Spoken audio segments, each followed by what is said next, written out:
the week has arrived. It is Tuesday, July 7th, 2026. I am your host, Alistair, and I am currently counting the number of times we have been promised a return to normalcy.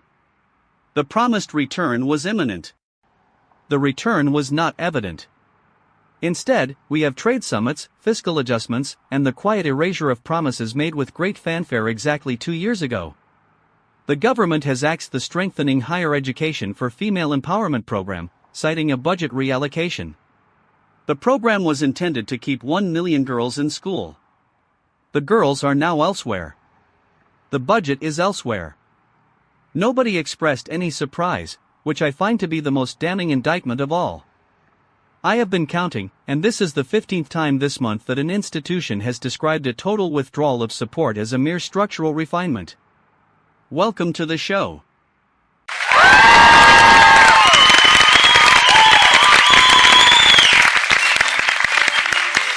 Alistair, you are looking at the sheaf cancellation as a moral failure, but the incentives here are perfectly transparent. The government is managing a burn rate problem. When you look at the portfolio of social investments, education for girls in foreign markets offers a very long-term horizon for return, whereas domestic austerity provides an immediate, tangible bump in the quarterly ledger. It is a classic pivot. You have a budget running low, you look at the line items that lack a lobbying arm or a clear path to fiscal capture, and you cut. Victoria will find this cold, and she is technically correct to do so, but that doesn't change the underlying math of the situation. It is a Series B adjustment on a global scale. We are simply seeing the venture capital logic applied to the state. The outcome is regrettable, but it is also entirely predictable.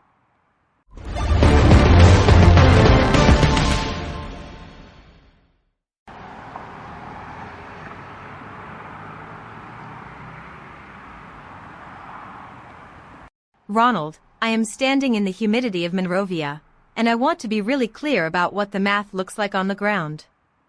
I am outside the airport where police recently seized 200 kilograms of cocaine. The official press release described the shipment as being falsely declared as Maggi seasoning cubes. I want to be really clear, Ronald, there is no seasoning here. There is only the frantic, desperate scramble of people trying to bypass a system that has left them with absolutely nothing to trade. I am looking at the shipping manifests, and they are blank in all the places where accountability should live. The smugglers aren't just selling drugs, they are selling the only infrastructure that actually functions in a failed state. The authorities are calling it a bust. The people I am talking to are calling it a Tuesday. The reality is much worse.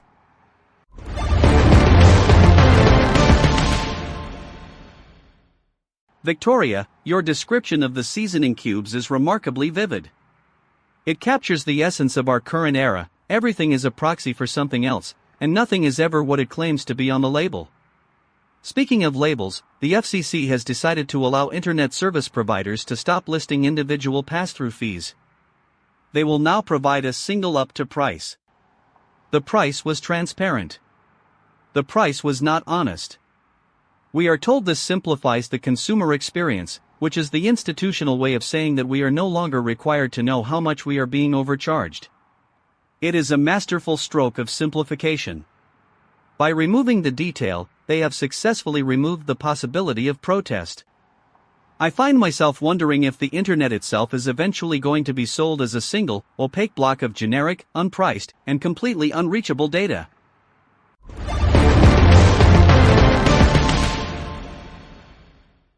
Reservoir status. Blue mesa water levels are currently critically low. Harmful algal blooms are present. Probability of safe consumption, 0%. Atmospheric data indicates sustained heat. Satellite telemetry confirms the presence of these blooms across 3 distinct sectors of the reservoir. The concentration of toxins exceeds recommended safety thresholds for human interaction. Infrastructure failure is anticipated within the next quarter due to sedimentation. We have successfully mapped the decline with high-precision sensors. The sensors are functional. The water is not potable. Please observe all posted warnings near the reservoir perimeter. The situation is considered permanent. We have calculated the thermal impact on the local ecosystem. The calculation remains consistent with previous projections of total environmental degradation. There are no further updates at this time. Stay away from the water. The water is actively rejecting the presence of life within the local basin.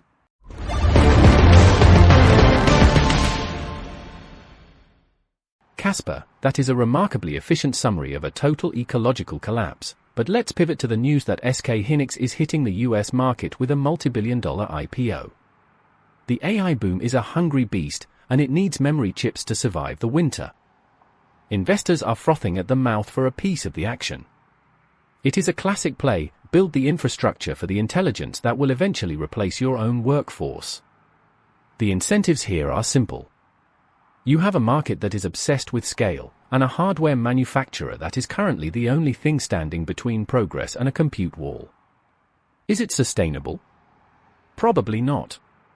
Is it profitable in the short term? Absolutely. The market is not looking for long-term viability, Alistair. It is looking for a quick exit before the entire stack collapses under its own weight.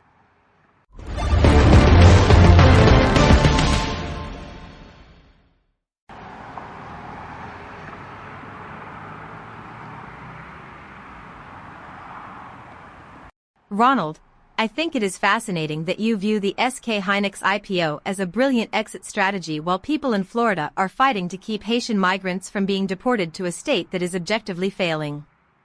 I am currently near a shelter where families are preparing for the worst. The congressman, Carlos Jimenez, called it a huge mistake, yet the administration is moving forward with the plan. It is a pivot, just like your IPO, but the cost isn't measured in market share or compute cycles. The cost is measured in lives. I am standing next to a woman who has lived in the US for years, and she is being told that her presence is no longer legally sustainable. She has a life here. The policy does not care about her life. The policy only cares about the political exit.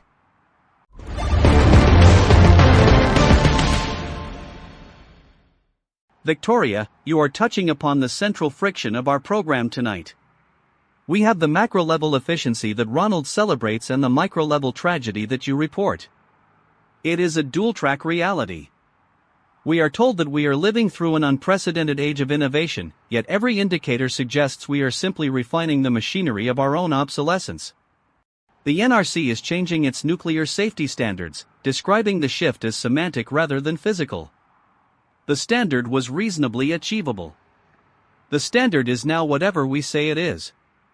It reminds me of the student loans fiasco, where MP reports claim that comparing loans to phone contracts was a form of mis-selling. The students were misled. The lenders were efficient.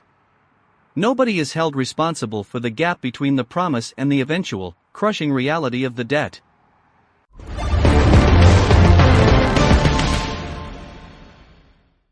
Alistair, you call it a crushing reality, and I find myself agreeing with you for once, which is a deeply uncomfortable sensation.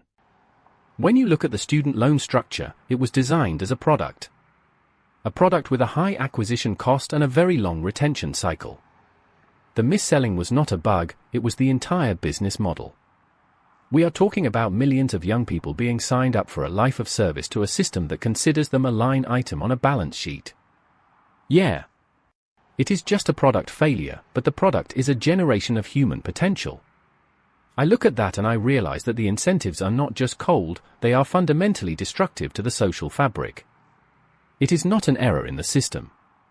The system is the error.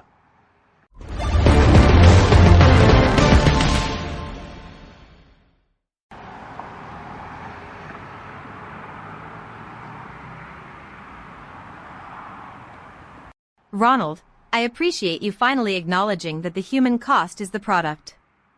I am still here in Monrovia, and I am watching a group of teenagers trying to fix a broken router they salvaged from the wreckage of the airport's security hub. It is the OpenWRT1 project, and they believe it will give them an independent connection to the wider world. They think that information will save them. They are so hopeful. They do not realize that the information they are chasing is the same information that is being used to liquidate their future in London or Washington. They are building a bridge to a place that is actively pulling up the drawbridge behind them. I want to tell them to stop, but that would be cruel. Their hope is the only thing they have left to trade.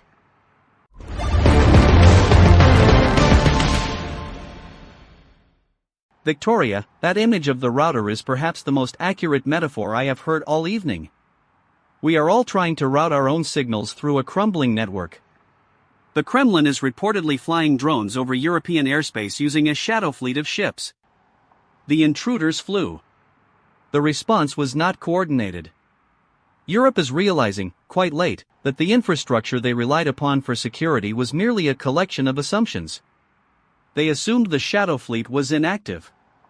They assumed the drones were a glitch. The system was designed to be robust, yet it proved to be fragile the moment it was tested by a real-world actor. We are living in a house built of glass, and we have been surprised that stones exist in the garden. The surprise is, itself, a symptom of our collective, terminal detachment from reality.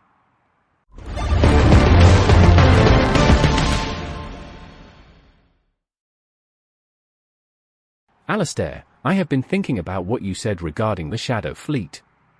It is the same principle as the AI margin collapse people are discussing on the forums.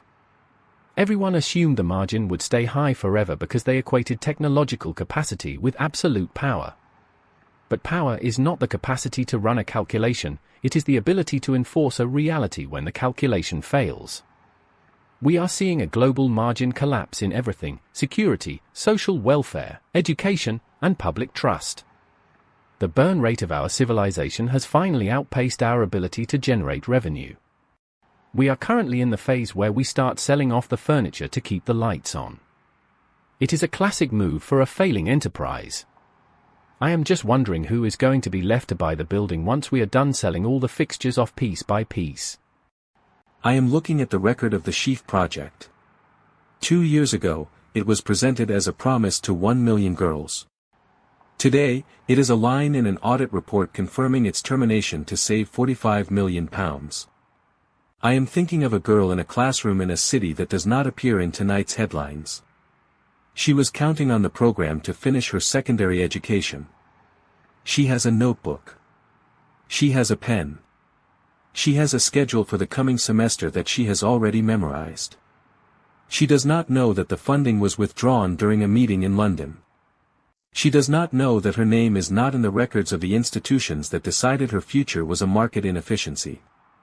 She is currently waiting for the school bell to ring. Does she know that no one is coming to help her?